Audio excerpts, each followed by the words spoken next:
বন্ধুরা, চিংড়ি মাছের মালাইকারি হবে। পদ্মা নদীর চিংড়ি, এই যে সরষের তেলে ভেজে নেওয়া হচ্ছে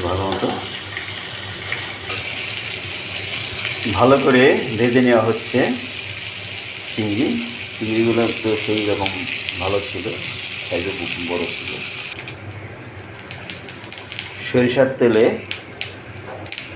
জিরা তেজপাতা ফোড়ন দিয়ে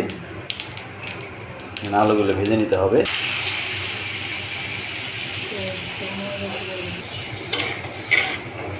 আলু ভেজে নেওয়া হয়েছে সুন্দর করে। এখন বিভিন্ন ধরনের মশলা কষানো হবে। এর ভিতরে আছে আদা বাটা, জিরা বাটা, হলুদের গুঁড়া, মরিচের গুঁড়া, এর মধ্যে আছে স্বাদ মতো লবণ। এই সব দিয়ে এখন মশলা কষে নিতে হবে সুন্দর মতো করে। মশলা ভালো মতো কষানো হয়ে গেলে এর ভিতরে এই যে ভেজে রাখা চিংড়ি দিয়ে দিতে হবে। মশলা কষানো হয়ে গেছে, এখন ভেজে রাখা চিংড়ি দিয়ে দেওয়া হবে ভিতরে।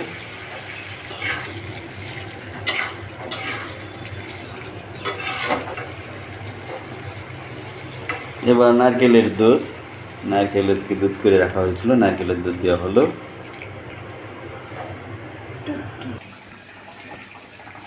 নামানোর আগে গরম মশলা ফাঁকি এবং শেষে ঘি দিয়ে নামিয়ে নিতে হবে। হয়ে গেল সুস্বাদু এবং মজাদার মাছের মালাইকারি। এখন একটু ঘি দিতে হবে, ঘি দিয়ে নামিয়ে নিতে হবে। সামান্য একটু স্বাদ মতো চিনি দিতে হবে। নামানোর আগে একটু ঘি দিয়ে নামালে টেস্ট হবে। তো ওকে বন্ধুরা, হয়ে গেল আমাদের সুস্বাদু এবং মজাদার চিংড়ি মাছের মালাইকারি, পদ্মার চিংড়ি। ওকে বন্ধুরা, ভালো থেকে সবাই। ভিডিওটি ভালো লাগলে লাইক, কমেন্ট এবং শেয়ার করবে এবং আশা করছি আমাদের পাশেই থাকবে।